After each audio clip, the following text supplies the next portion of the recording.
안녕하세요. 서울에 살고 있는 39살 주부입니다. 결혼하는 여자라면 시월드 무시할 수 없죠. 저도 마찬가지로 결혼 전 시월드에 대한 걱정을 아예 안 할 수가 없었어요. 저도 당할 각오를 하고 결혼하게 된 거였는데요. 역시나 저도 피해갈 수 없었습니다.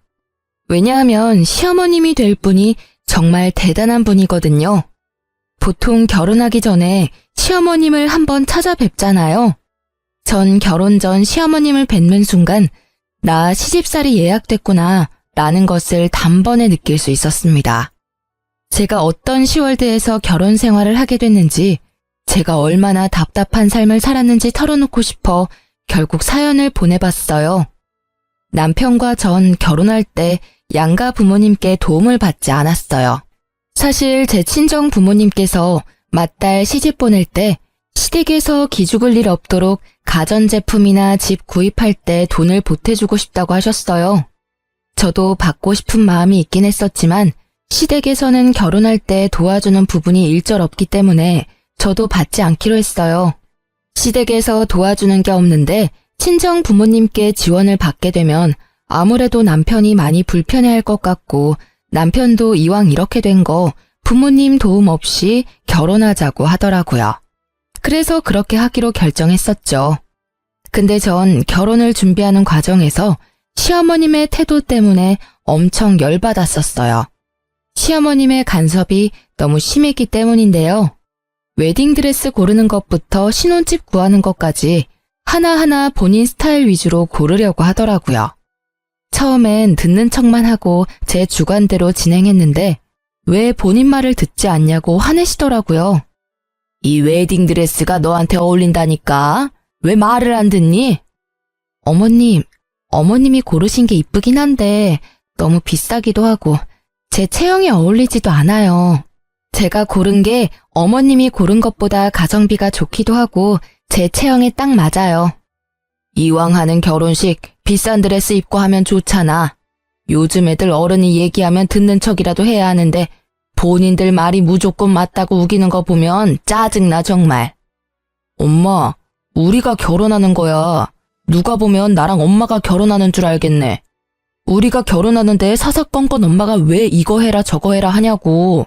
그리고 드레스 입는 건 미진이가 입는 건데 엄마가 왜 간섭이야? 본인한테 어울리는 드레스는 미진이 본인이 제일 잘 알겠지. 누가 봐도 이 드레스가 훨씬 이쁘니까 그렇지. 그건 엄마 취향인 거고 미진이도 취향이란 게 있어. 계속 옆에서 이래라 저래라 할 거면 더 이상 따라오지 마. 내가 결혼 먼저 해본 사람으로서 조언 한번 한 건데 그걸 무시해버리네. 엄마, 옛날이랑 지금이랑 같냐고. 여기서 한마디만 더 하면 엄마 그냥 집에 가? 엄마가 지금 하는 건 조언이 아니고 태클이야. 나도 엄마 때문에 스트레스 받는데 미진이는 오죽하겠어? 남편이 중간에서 잘 끊어준 덕분에 어머님의 간섭을 더 이상 받지 않을 수 있었어요. 남편이 대신 뭐라고 하지 않았더라면 이 결혼 업고 싶다는 마음이 들었을 거예요. 결혼을 준비하면서 본인이 전부 비용을 내주기라도 하는 것처럼 행동하는 어머님 때문에 스트레스가 정말 많이 쌓였어요. 남편과 결혼한 뒤로 별일이야 있을까 싶었는데 시어머님 한 분 때문에 별의별 일을 다 겪었어요. 일단 저와 남편은 맞벌이 부부인데요. 요즘 시대에 한 사람만 일해서 생활하는 건 무리가 있는 편이잖아요. 저와 남편 모두 일을 그만둘 생각이 없었기에 일을 계속하기로 결정했어요. 근데 어머님이 의외로 제가 일하는 거에 있어서 굉장히 신경 쓰는 것 같아 보였어요. 시어머님들은 요즘 며느리가 일하는 걸 좋아한다고 들었거든요. 자기 아들이 힘들게 일하고 며느리가 집에만 있는다고 하면 썩 좋아하지 않는다고 해요. 아무래도 본인 아들만 혼자 힘들게 일하고 그 번 돈으로 며느리가 같이 쓴다는 것 자체가 마음에 안 든다는 말을 들은 적이 있었어요. 그래서 제가 집에서 전업주부로 일하는 것보다 일하는 걸 좋아하실 줄 알았는데 오히려 자기 아들 기죽을까봐 싫어하는 눈치였어요. 남편과 전 돈을 못 버는 편은 아니에요. 다만 남편이 아무래도 저보다 사회생활을 늦게 하기도 했고 제가 남들에 비해 사회생활을 좀 일찍 한 편이기도 했어요. 그래서 제가 남편보다 조금 더 월급이 높아요. 그리고 친정집이 좀 사는 편이거든요. 근데 어머님께서 친정집이 여유 있는 것과 제가 돈을 잘 버는 걸로 트집을 잡더라고요. 미진아, 너가 연봉이 얼마라고 했지? 네? 어머님 그건 왜요? 너가 우리 아들이랑 결혼했을 때 정확히 반반하기로 먼저 제안했었다며? 아, 네. 그러긴 했는데 그이도 그러길 원했어요. 제가 먼저 말을 꺼낸 건 맞지만요. 근데 갑자기 왜요? 너가 우리 아들보다 돈 많이 버는 걸로 알고 있는데 그러면 너가 조금 더 해왔어야 하는 게 맞지 않나 싶다. 요즘은 남녀 평등을 중요시하는 시대라서 옛날처럼 남자가 더 해와야 한다. 그런 게 없잖아. 너가 돈을 더 벌기도 하고 분명 돈도 그만큼 많이 모아놨을 것 같은데 그럼 가전제품 하나라도 너가 더 해왔어야 하는 게 맞지 않니? 그리고 사돈어른께서 사업하신다고 하지 않았냐? 친정집도 꽤 사는 것 같은데 딸이 결혼한다고 하면 돈 조금이라도 줬을 것 같은데 전혀 안 해줬더라. 그건 어떻게 된 거니? 어머님, 저희는 정확히 반반으로 하기로 약속하고 결혼한 거였어요. 그리고 저희 친정집이 아무리 잘 산다고 해도 우리 힘으로 결혼하기로 했던 거라서 받지 않기로 결정했던 거였고요. 남편이 먼저 안 받았으면 좋겠다고 한 거였어요. 그리고 따지고 보면 어머님도 우리 결혼했을 때 전혀 지원해준 게 없으시잖아요. 아무리 제가 돈을 많이 벌고 친정집이 잘 사는 편이라고 해도 제가 더 많이 돈을 낼 필요까진 없다고 생각해요. 어머, 내가 도와준 것도 없으면서 오지랖 부렸다는 말로 들린다. 돈 있는 사람이 돈 내고 그러는 거지. 쪼잔하게 딱딱 나누고 그러면 어떡해? 부부라는 애들이 너무 재고 그런다. 애초에 경제권도 한 사람이 다 관리하기로 했던 게 아니라 각자 번 돈은 각자 관리하기로 했어요. 그리고 남편도 누가 더 했느니 안 했느니 그런 걸로 싸우기 싫다고 반반으로 했으면 했고요. 그렇게 약속까지 했는데 친정 부모님한테 돈 받아서 하는 건 아니라고 생각했어요. 있는 것들이 더한다고 너가 딱 그 꼴이다. 우리 아들이 돈 없는 부모 만난 게 죄지 죄야. 미안하다. 내가 돈이 너무 없어서 너희 결혼할 때 단돈 10원도 지원 못 해줘서. 앞으로 너한테 돈 달라는 말도 못 하겠다. 어머님, 너무하세요. 앞으로 돈 문제로 꼬투리 안 잡았으면 합니다. 결혼이 아무리 집안 대 집안이라고 해도 양가 부모님께서 도움을 준 게 아니라면 이렇게 하나하나 트집도 잡아서는 안 된다고 생각해요. 그리고 저희 친정집이 돈이 많은 건 맞지만 제가 많은 게 아니잖아요. 그건 오로지 부모님 돈입니다. 어머님이 자꾸 저희 친정집 걸고 넘어지는 거 듣고 싶지 않고 앞으로 친정집 얘기하시면 저 가만히 듣고만 있지 않을 거예요. 야, 시어머니로서 할 수도 있는 말을 왜 이렇게 안이 꼽게 듣니? 너 이제까지 그렇게 배워가며 살았니?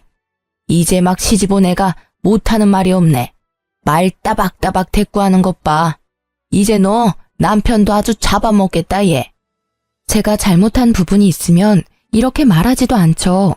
제가 잘못하지 않는 일로 트집 잡으시면 저도 할 말은 하겠습니다.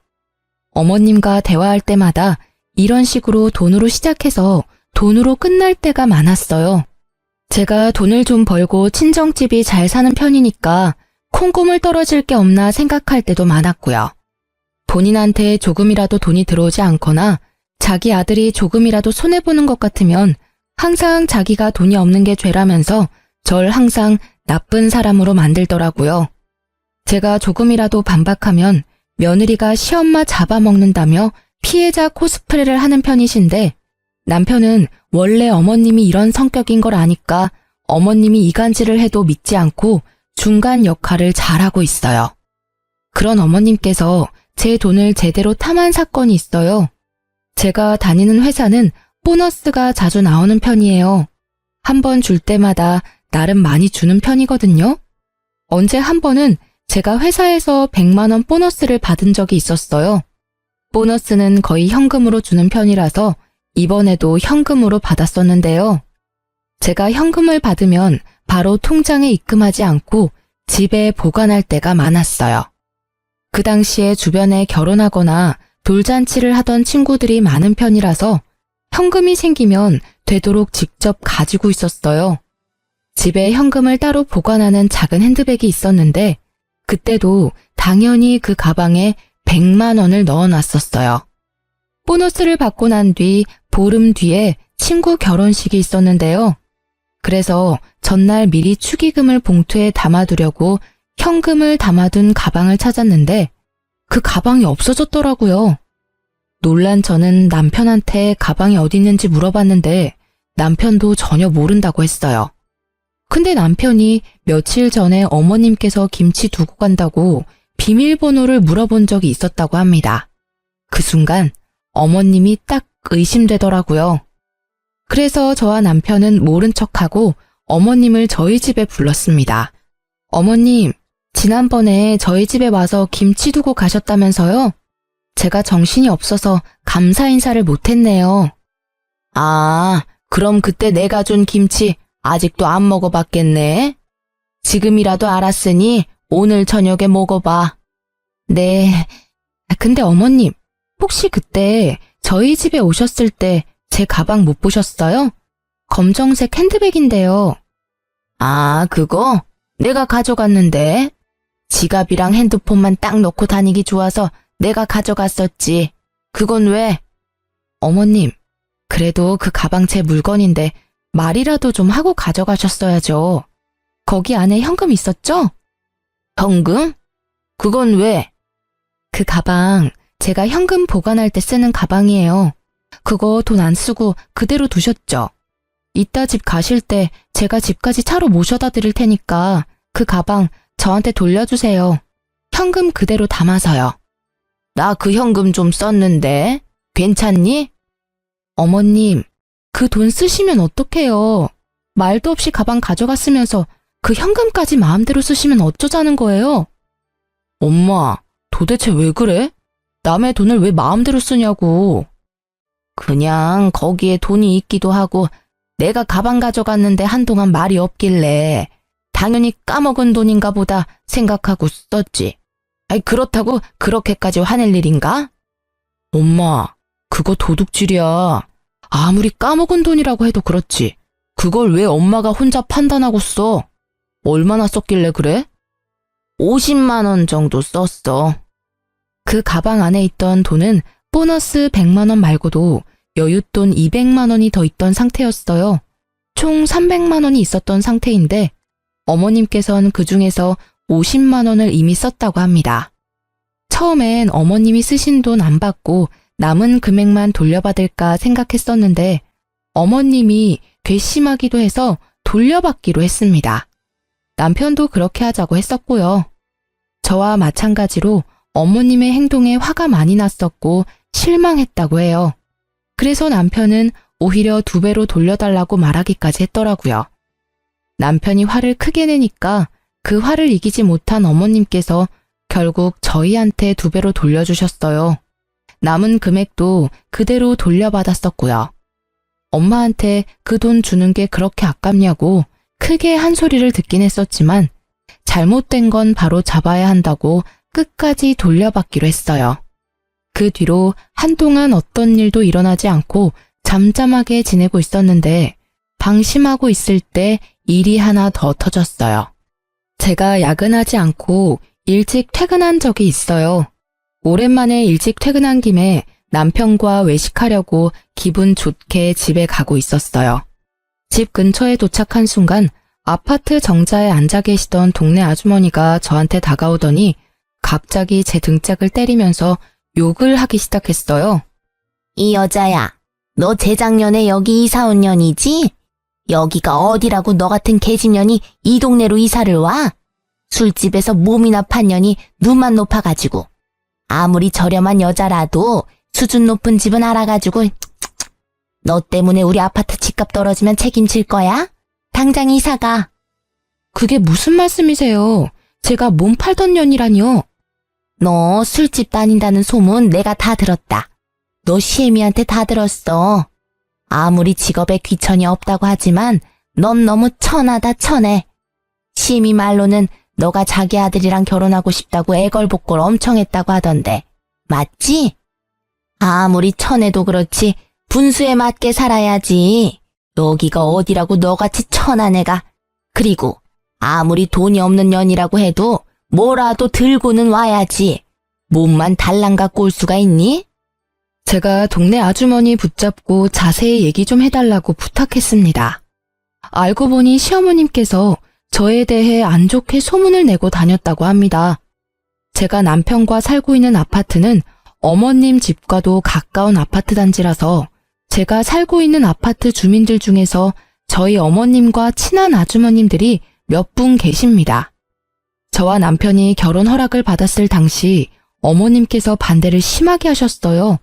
그 당시 어머님께서 워낙 반대를 심하게 하는 바람에 결혼을 못하게 될 뻔했는데 어머님도 저와 남편이 당연히 결혼하지 않을 줄 알고 뒤에서 동네 사람들한테 제 흉을 보고 다녔던 거였어요.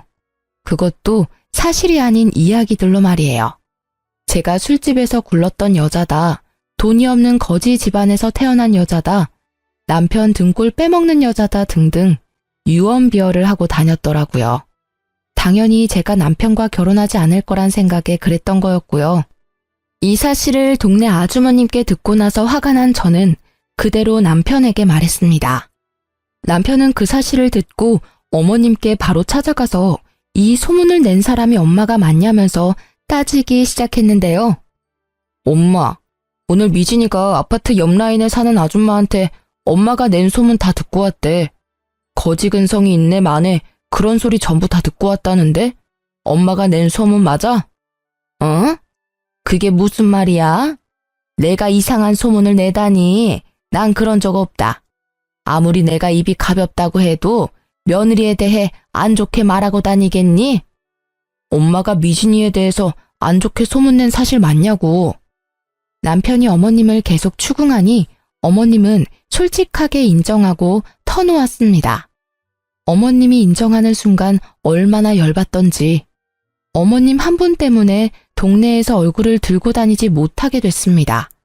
얼마나 황당하던지. 맞아. 근데 엄마 그렇게 심한 말은 한 적 없어. 너희 결혼 전에 얘기했던 말들이고 그냥 너희 둘이 당연히 결혼 안 할 줄 알고 한 말들이야. 그냥 미진이가 마음에 안 든다는 식으로만 말했었어. 그 아줌마들 정말 미친 거 아니니? 아무리 내가 그렇게 말하고 다녔다고 해도 그걸 왜 내 며느리한테 직접적으로 말할 수가 있니? 거짓말 하지 말고. 내가 엄마 때문에 창피해서 얼굴을 들고 다닐 수가 없어. 욕할 사람이 없어서 며느리 될 사람 욕을 하고 다녀? 그것도 우리가 사는 동네 아줌마들한테. 그 아줌마가 미진이한테 술집 년이 집값 떨어지게 왜 이 집에서 사냐는 식으로 말했대. 이 사람이 뭘 그렇게 잘못했다고 그런 소문을 내고 다녀. 우리 앞으로 여기 어떻게 살라는 거야? 그땐 홧김에 그랬던 거였어. 절대 악의는 없었단 말이야. 그렇다고 무작정 찾아와서 나한테 따지면 어떡해? 난 한두 사람한테 말했을 뿐이야. 이렇게 동네 사람들한테 다 퍼질 줄은 몰랐어. 아이고, 그 놓친네 주둥이 겁나 가볍네. 벌써 동네 사람들 귀에 다 들어갔단 말이지? 그래, 내가 다 잘못했고 지금은 너희에 대해서 아줌마들한테 말하지 않아. 지금도 그렇고 앞으로 그런 일 절대 없을 거야. 옛날 일이니까 용서해줘. 어머님은 약 2년 전쯤에 한 아주머님께 말했다고 해요. 근데 그 말이 2년 정도 지난 후에야 소문으로 퍼졌다고 하는데요. 어머님 말씀으로는 그 당시에 저에 대해 잘 모르던 때라 없는 집 애처럼 보인다, 술 잘 마시게 생겼다. 이런 식으로 밖에 말하지 않았다고 합니다. 근데 그 소문이 소문을 낳게 되고 결국 제가 몸이나 굴리는 여자라는 식으로 소문이 났다고 해요. 전 지금껏 살면서 부끄러운 행동을 한 적이 없는데 어머님 때문에 이 결혼을 왜 한 걸까 그런 생각을 잠깐 해보게 됐어요. 어머님이 제 인생의 오점이라는 생각도 해보기도 했고요. 누구 말을 믿어야 할지 모르겠지만 어쨌든 어머님이 저에 대해 안 좋게 소문을 내고 다닌 사실은 맞는 거라 전 어머님께 엄청 많이 실망을 하게 됐었죠. 어머님도 본인이 크게 잘못한 걸 알고 있는지 저한테 미안하다고 사과하더라고요. 평소엔 본인이 먼저 사과를 하는 타입이 아닌데 이번엔 순순히 사과를 하더군요. 그리고 소문이 너무 과하게 퍼진 상태였고 아무리 설명을 해도 동네 아줌마들이 제 말을 전혀 믿어주지 않길래 결국 저희 부부는 이사 가기로 결정했어요. 인프라가 좋았던 동네였고 회사랑도 가까웠던 곳이라서 편하게 살았었는데 이사 갈 때 많이 아쉬웠어요. 급하게 집을 팔았던 거라서 크게 이득 본 것도 없었고요. 우리가 이사 간다고 하니 어머님께서 포장이사 비용을 내주시기까지 했네요. 남편이 어머님께서 포장이사 비용조차 내주지 않았더라면 화가 쉽게 풀리지 않았을 거라고 해요. 그래도 어머님이 반성을 많이 한 눈치라서 그냥 이번 일은 묻기로 했어요. 이렇게 사람 속 썩이는 짓만 골라서 하는 어머님 때문에 마음 편할 날이 없었는데요. 그런 어머님께서 사고를 또 치게 됐습니다. 어머님은 원래 사업을 몇 번 해보신 분이에요. 근데 그 사업이 전부 망해서 문제가 됐는데요. 사업 욕심이 많으신 어머님은 이미 사업만 2번 망한 경험이 있으신데요. 그래서 이미 빚이 어느 정도 있는 상태였어요. 사업 문제로 인해 시아버님과도 크게 싸움으로 번져 이혼까지 했었고요. 그래도 저와 남편이 결혼하기 전에 있었던 일이었고 어머님은 그 이후로 절대 사업을 하지 않겠다고 다짐을 했다고 해요. 근데 어머님께서 팔랑귀라서 옆에서 조금만 바람을 불어도 그 말에 확 넘어가는 편이에요. 그래서 안 하겠다던 사업을 갑자기 한다고 했어요. 그 말을 듣게 된 저희 부부는 안 된다고 말했죠. 옆집에 사는 아저씨가 고깃집 운영하는 거 알지? 그 사람이 한 달에 순수익만 2천만 원은 된다더라. 나도 그 아저씨 따라서 고깃집 운영 좀 해볼까 봐. 사업이라니. 엄마 예전에 삼계탕집 했다가 제대로 망했으면서 이번에도 식당을 하겠다고? 그만 좀 해. 엄마 지금 사업 때문에 생긴 빚도 다 못 갚은 상태면서 또 사업을 하겠다고? 내가 봤을 때 엄마 사업에 소질 없어. 그러니까 그냥 가만히 좀 있어. 그 아저씨 말대로 하면 돈 많이 벌 수 있는데? 엄마 말만 믿고 나한테 투자 좀 해줘. 엄마 예전에 사업하겠다고 나한테 2천만 원 빌려갔었잖아. 그것도 아직 갚지 않았으면서 지금 또 빌려달라고? 나 절대 안 빌려줘. 딱 한 번만 믿어줘. 엄마 이번에 잘할 자신 있어. 옆에서 도와주는 아저씨도 있으니까 걱정 안 해도 돼. 결국 저희는 어머님께 3천만 원을 빌려주기로 했습니다. 예전에 남편이 2천만 원 빌려준 것도 있어서 어머님이 나중에 5천만 원 모두 갚는다고 하더라고요.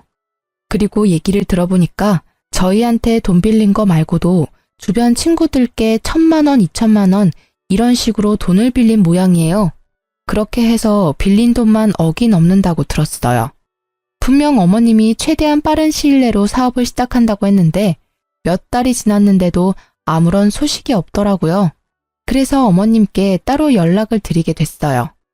어머님, 사업 준비는 잘 돼가세요? 아무런 말씀이 없으시길래 걱정돼서 전화드렸어요. 어? 아니 그게 사업 안 하기로 결정했다. 사업이 애들 장난도 아니고 너무 성급하게 결정한 것 같아. 네? 그게 무슨 말씀이세요? 사업하겠다고 저희한테 돈도 받아가시고 주변 분들한테 이미 돈도 빌린 상태라면서요. 사실 사업 준비하면서 내 생활비로 쓸 돈이 없었거든. 그래서 내 생활비로 빌린 돈들 조금씩 쓰다가 결국 다 써버렸다. 어쩌면 좋니? 그것 때문에 한동안 머리 아파서 잠도 제대로 못 잤어. 그래서 당장 사업을 못하는 상황인데 어쩌면 좋니? 어머님, 도대체 왜 그러세요? 사업하겠다고 돈 빌린 게 얼마인데 그걸 그 사이에 다 썼다고요? 고작 몇 달 안에 그 많은 돈을 어떻게 다 쓸 수가 있어요? 어쩌다 보니까 그렇게 됐어. 미진아, 정말 미안한데 돈 빌려준 친구들이 자꾸 돈 갚으라고 난리도 아니야. 급한 돈만 너가 대신 갚아줄 수 없겠니? 내가 지금 그 큰 돈이 어디에 있겠어. 다 갚아달라는 말은 안 할 테니까 5천만 원 정도만 빌려줘. 어머님, 어머님이 저희한테 빌려간 돈만 5천만 원이에요. 근데 저희 보고 5천만 원을 또 달라는 말씀이시잖아요. 저희가 돈을 그냥 버는 줄 아세요? 저희 이제 돈 없어요. 빌려간 돈이나 빨리 갚으세요. 이 늙은 시애미가 그 큰 돈이 어딨겠냐? 넌 내가 불쌍하지도 않니? 어? 어머님, 제가 더 불쌍해요. 따지고 보면 어머님이 제 남편의 엄마이지 제 엄마는 아니시잖아요. 어머님이 절 키워주기라도 했나요? 아니면 저한테 용돈 쓰라고 단돈 1,000원이라도 준 적이 있으신가요? 항상 저한테 받아만 가셨지 정작 어머님은 저한테 해주신 게 전혀 없으시잖아요. 어머님께 뭐 해달라고 바라지도 않을 테니까 제 돈이나 제때 갚으세요. 알겠어요? 너 아니었으면 우리 아들이 진작 갚아줬을 돈인데 여자 하나 잘못 만나서 내가 이 나이에 이렇게 고생하고 있다. 며느리 하나 있는 거 돈 갚으라고 독촉이나 하고 너 아니었으면 내가 사업할 생각도 안 했어. 우리 아들이 나 충분히 먹여 살렸을 텐데. 어머님은 왜 항상 그이한테서만 기대면서 살려고 하세요? 저랑 결혼 안 했어도 그 돈 절대 안 갚아줬을 거예요. 제 남편 언제까지 어머님 호구로만 살 수 없어요. 어머님 아들 불쌍하지도 않나요? 제발 정신 좀 차리세요. 그리고 이런 식으로 항상 불쌍한 척 하지 말고 돈이나 제때 갚으세요. 저희 이제 더 이상 참지 않아요. 넌 내가 불쌍하지도 않니? 혼자 사는 이 시엄마가 불쌍하지도 않냐고. 네, 전혀요. 불쌍한 사람은 어머님이 아니라 제 남편이 불쌍해요. 그러니까 사람 더 구차하게 만들지 마시고 어머님 앞으로 인생 똑바로 사세요. 화가 너무 났던 저는 답답한 마음에 어머님께 얼른 돈부터 갚으라고 말했습니다. 어머님은 늙은 시애미가 불쌍하지 않냐고 하더군요. 전 어머님이 하나도 불쌍하지 않았어요. 오히려 저와 제 남편이 불쌍하면 불쌍했지 어머님이 왜 불쌍하겠어요. 남편도 어머님 때문에 미칠 것 같다면서 한 소리를 했더라고요. 어머님은 자식 새끼 있는 거 다 소용없다고 돈 절대 못 갚는다고 우겼고요. 엄마, 우리가 언제까지 엄마 뒷바라지 다 해야 돼? 우리가 아무리 아직 젊다고 해도 우리도 돈 버는 거 쉽지 않아.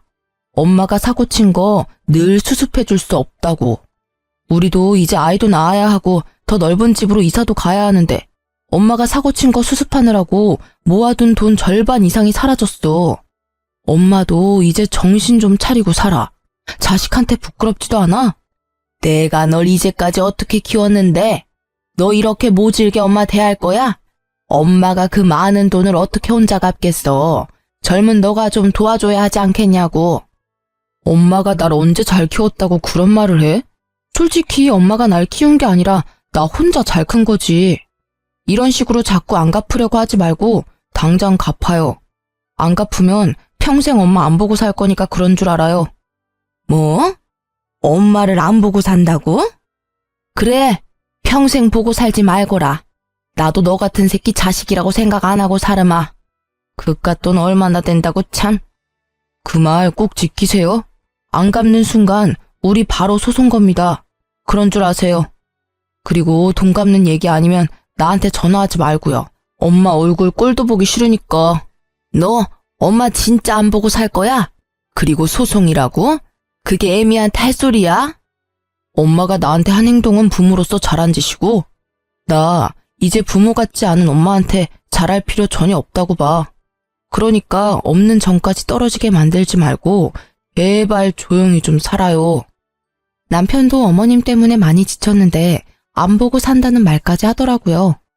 어머님도 그런 남편이 밉고 싫었는지 여자 하나 잘못 만나서 본인 팔자 본인이 망친다는 말을 하면서 저희와 안 보고 산다고 하셨어요. 그 뒤로 어머님은 본인이 살고 있던 집을 팔아서 저희한테 빌린 돈 전부 갚았습니다. 어머님이 집을 팔고 나니까 약 1억 3천만 원 정도 됐다고 하더라고요. 거기서 저희한테 6천만 원 정도 주셨습니다. 어머님이 저희한테 빌려간 돈 5천만 원과 함께 이제껏 이것저것 가져간 자잘한 돈이 많았었기 때문에 총 6천만 원을 저희에게 주셨어요. 그리고 남은 돈이랑 급한 불을 끈 모양입니다. 근데 이제까지 빌린 돈을 전부 갚을 돈은 아니었기 때문에 여전히 독촉 전화를 받는다고 해요. 돈이 급하게 갚기 위해 집을 판 어머님은 한동안 사우나에서 지낸 것 같았어요. 근데 이것도 할 짓이 못 되니까 결국 허름한 단칸방에서 지내고 있다는데요. 그것도 달동네에 있는 곳이라서 집까지 가려면 한참 걸어가야 한다고 해요. 그 뒤로 어머님과 안 보고 살고 있었는데 어머님은 혼자 힘으로 돈 갚는 게 힘드셨는지 몇 달 만에 저희를 찾아왔는데요. 원래 만나고 싶지 않았었는데 그래도 마지막으로 뵙기로 했어요. 어머님, 어쩐 일이세요? 왜 그동안 연락 안 받았니? 100통은 넘게 한 것 같은데. 제가 어머님을 왜 만나야 해요? 원래 우리 안 보고 살기로 한 거잖아요. 그래, 그랬었지. 미진아, 내가 정말 미안했다. 나 용서해 줄 수 없겠니? 내가 너무 철이 없었어. 내가 앞으로 너한테 돈 달라는 소리 안 할게. 그러니까 나 데리고만 살아줄 수 없겠니? 진짜 돈 갚아달라는 말 절대 안 할게. 그냥 나 이 집에서 살게만 해줘. 어머님, 당장 나가주세요. 저 어머님 데리고 살기 싫어요. 저희가 뭘 믿고 어머님을 데리고 살아요? 사람은 절대 변하지 않는데요. 나 너무 힘들다. 제발 나 한 번만 용서해다오. 내가 전생에 얼마나 많은 죄를 짓고 살았길래 이런 인생을 살게 된 거니? 내가 죄가 많아서 그렇다. 죄가 많아서. 한 번만 용서해줘. 내가 정말 잘못했다고. 이게 다 어머님 업보죠. 어머님이 모두 감당하셔야 돼요. 그러니까 더 이상 찾아오지 마세요. 어머님께서 저희 집을 며칠 동안 계속 찾아오더니 결국 친정집에도 갔었어요. 아무리 급해도 찾아갈 곳이 따로 있는 건데 참 뻔뻔하다는 생각이 들었습니다. 친정엄마도 이미 우리 상황을 알고 있었고 조만간 시어머님이 찾아올 것 같다는 느낌이 든다고 하셨는데 진짜 찾아올 줄은 몰랐어요. 사돈, 안녕하세요. 잘 지내셨죠? 애들한테 들었을지 모르겠는데 제가 요즘 사는 게 너무 빡빡해서 말이에요. 여기가 어디라고 찾아와요? 연락도 없이 무슨 일로 오신 거예요? 애들 말 들어보니까 안 보고 살기로 했다던데. 염치 없지만 돈 좀 빌려줄 수 있을까요? 애들한테 들었다고 하시니까 길게 설명은 안 할게요. 제가 지금 하루하루가 너무 지옥 같아서요. 밥도 굶고 돈은 갚아야 하고 제가 최대한 빠른 시일 내로 갚겠습니다. 이러다가 저 죽게 생겼어요, 사돈. 불쌍한 척하면서 저희 엄마에게 돈을 빌리려고 한 시어머님의 모습 정말 눈뜨고 봐줄 수가 없었습니다. 참다 못한 제 친정엄마는 바가지에 물을 담아서 시모 얼굴에 뿌려버렸는데요. 홀딱 젖은 시모는 할 일을 잃고 부들부들 떨면서 가만히 있었습니다. 여기가 어디라고 찾아와요? 인생 얼마나 허투루 살았길래 돈 빌릴 사람 한 명도 없습니까? 우리 딸이랑 사위 그렇게 고생시켰으면 지금이라도 정신 차리고 일해서 돈 벌 생각이나 하지. 아직도 그렇게 궁상맞게 돈 빌리고 다니세요? 지금 사돈이 지옥처럼 사는 건 그동안 애들한테 하던 행동들에 대한 죗값을 받는다고 생각하세요. 다 큰 어른이 됐으면 애들한테 본보기가 돼야지. 애들도 안 하는 짓을 왜 하고 다니십니까? 제발 이 냉수 맞고 정신 좀 차리세요. 그리고 앞으로 우리 애들 집에 절대 찾아가지 마시고요. 어머님은 우리 친정엄마한테 냉수마찰을 제대로 당하고 난 뒤 그 뒤로 저희를 찾아오지 않았어요. 얘기 들어보니까 어머님 앞으로 지금 남은 빚이 3천이라고 합니다. 우리 젊은 사람도 3천만 원 빚 갚는 거 엄청 힘든데 그 연세에 그 큰 금액 갚으려니 더 힘들 수밖에 없어요. 솔직히 저희 그 돈 충분히 갚아드릴 능력 됩니다. 저희 친정집도 물론 가능하고요. 근데 그동안 어머님께서 저희한테 해왔던 일이 있어서 절대 그 돈 갚아주고 싶지 않더라고요. 남편도 어머님께 이제껏 당해온 게 많다면서 너무 힘들어서 못 해먹겠다고 말했고요. 어머님은 결국 일을 하기 시작하셨습니다. 본인 이름으로 대출을 받을 수도 없는 상태라서 당장 급한 빚을 갚기에 어려움이 있거든요. 집까지 팔았으니 완전 빈털터리가 된 셈이죠. 어머님은 현재 낮에는 공장을 다니고 밤엔 식당에서 서빙 알바를 하고 있다고 했어요. 어머님께 돈을 빌려준 친구들은 어머님이 일하고 있는 식당까지 찾아가서 당장 돈 갚으라고 한다고 해요. 하지만 어머님은 당장 갚을 돈이 없어서 매달 조금씩 쪼개가며 갚고 있다고 합니다. 식당 사장님께선 매번 이런 식으로 영업 방해할 거면 그만두라고 말했다고 해요. 어머님이 사정사정해서 잘리진 않았답니다. 저 같아도 매일 친구들이 찾아와서 돈 갚으라고 말한다면 자르고 싶을 것 같아요. 그 이후로 어머님과 직접 대면한 적은 없는데 최근에 어머님 근황에 대해 알게 된 게 있었어요. 어머님이 식당에서 설거지를 하다가 주방 바닥에 남아있던 물기 때문에 결국 미끄러져 넘어졌다고 해요. 그래서 그것 때문에 허리 디스크에 걸렸다고 합니다. 현재 디스크가 터진 상태라서 하반신 마비까지 이어질 수 있는 상황이래요. 그래서 당장 입원하고 수술을 받아야 하는 상황이라고 하는데요. 어머님이 현재 상태가 너무 좋지 않은 관계로 어머님 대신 식당 사장님께서 직접 전화하셔서 지금 어머님 상태에 말씀해 주셨습니다. 근데 저희와 전혀 상관없는 일이라고 알아서 해결하라고 말씀드렸어요. 그리고 일하다가 다친 거니까 식당에서 알아서 산재 처리를 하라고 말했습니다. 어머님이 일하고 있는 식당 사장님께서도 어머님과 저희 부부관계에 어느 정도 알고 있다고 해요. 그래도 그렇지. 시어머님이 다친 상태인데 그렇게 매몰차게 대해도 되는 거냐고 하더군요. 이제까지 우리 시어머님 자식으로 며느리로서 살아보지 않으면 그렇게 말할 수 없을 것 같아요.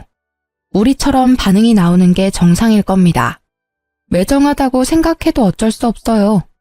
그리고 제가 허리 디스크를 갖고 있어서 아는데 그거 빨리 치료하지 않으면 큰일이거든요. 결국 움직이지 못하고 누워만 있는다고 하는데 그건 본인이 알아서 해야 할 일이라고 생각해요. 남편도 어머님이 다쳤다는 걸 알고 있어도 크게 신경 쓰지 않았고요. 최근에 시어머님과 이혼하고 조용하게 살고 계셨던 시아버님께 연락이 왔었는데요. 한동안 시아버님과 연락을 못하고 지냈는데 갑자기 시아버님께 연락이 와서 몹시 놀랬어요. 아버님은 저희에게 연락하셔서 무슨 일이길래 너네 엄마가 자기한테까지 연락하게 만드냐고 묻더라고요. 알고 보니까 시어머님이 아버님한테까지 연락을 한 모양이더라고요. 모든 상황을 설명해드렸더니 그 옆에 아직도 정신 못 차렸다면서 그 허리 디스크 수술 절대 시켜주지 말라고 저희한테 단호하게 말씀하시더라고요. 아버님께서 죽든 말든 알아서 하고 빚부터 병원비까지 절대 돈 한 푼 못 준다고, 그리고 지금 잘 살고 있는 애들 앞길 절대 망치지 말고 쥐 죽은 듯이 살라고 경고까지 했다고 합니다. 어머님은 아버님께 죽고 싶지 않다고 사람 한 명 살린다 생각하고 돈 빌려달라고 사정을 했다네요. 근데 아버님은 그런 어머님의 연락을 받지 않고 무시하고 있다고 합니다. 아버님도 어머님과 함께한 결혼 생활이 지옥 같았다고 합니다. 20년 가까이 같이 사는 동안 아버님이 어머님 대신해서 갚아준 돈만 1억이 넘는다고 해요. 그렇게 하지 말라고 한 사업에 대한 욕심을 포기하지 못해서 자주 싸웠다고 하더라고요. 계속 사업은 망하고 중간중간 까먹은 돈이 너무 많아서 결국 지친 나머지 이혼을 결정하게 된 거라고 합니다. 제 남편을 보고 억지로 살아보려고 했었지만 평생 정신 못 차릴 여자라는 것을 제대로 경험하고 결국 이혼을 결정했다고 해요.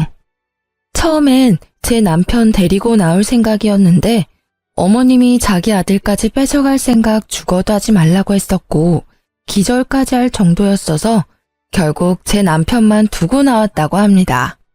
그 당시 어차피 남편도 다 큰 상태라서 남편은 어머님 옆에 남기로 결정했고요. 근데 남편은 그때 어머님을 선택한 게 정말 후회가 된다고 하더라고요. 시부는 저희에게 남편도 못 참는 일을 자식이 책임질 필요는 절대 없다고 죄책감 갖지 말고 우리 부부 앞날만 신경 쓰라고 하셨습니다. 최근 어머님의 소식을 듣지 못했어요. 여전히 건강과 빚 때문에 하루하루 지옥 같으시겠죠.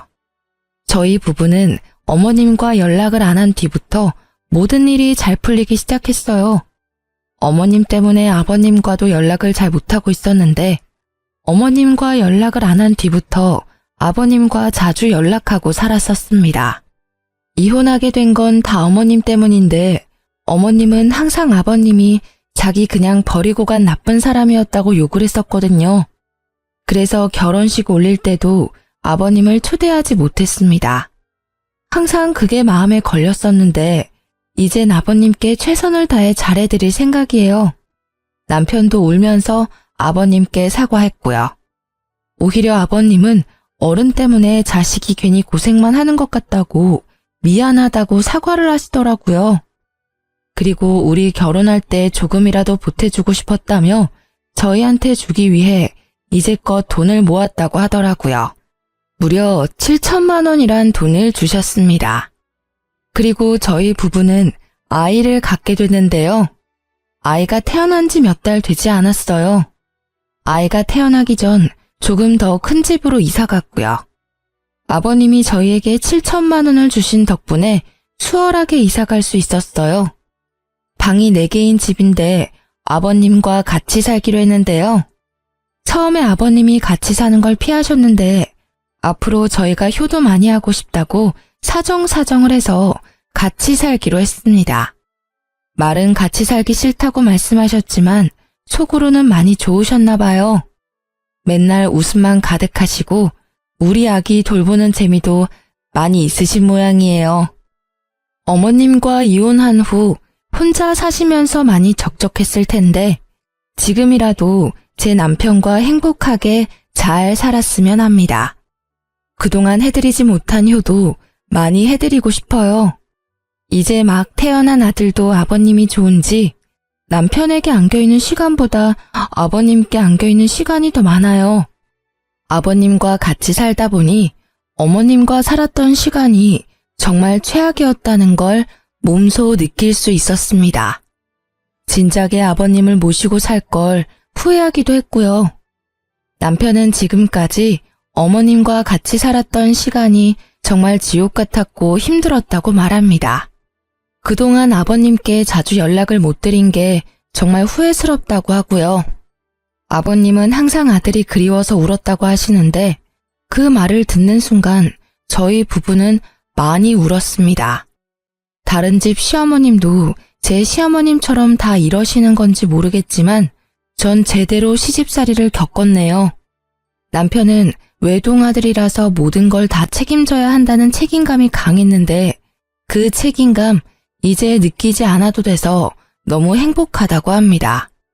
앞으로 남편, 아버님, 저와 제 아이 이렇게 넷이서 남은 인생 잘 살 생각입니다. 지금도 물론 잘 지내고 있고요. 저처럼 시어머님 때문에 많은 고생을 한 분이 계시다면 참지 마시길 바래요. 아무리 결혼이 집안 대 집안이라고 해도 시부모님이 아무리 남편의 어머님이라고 해도 아닌 건 아니라고 확실히 행동할 필요가 있어요. 지금까지 제 사연 들어주셔서 감사해요.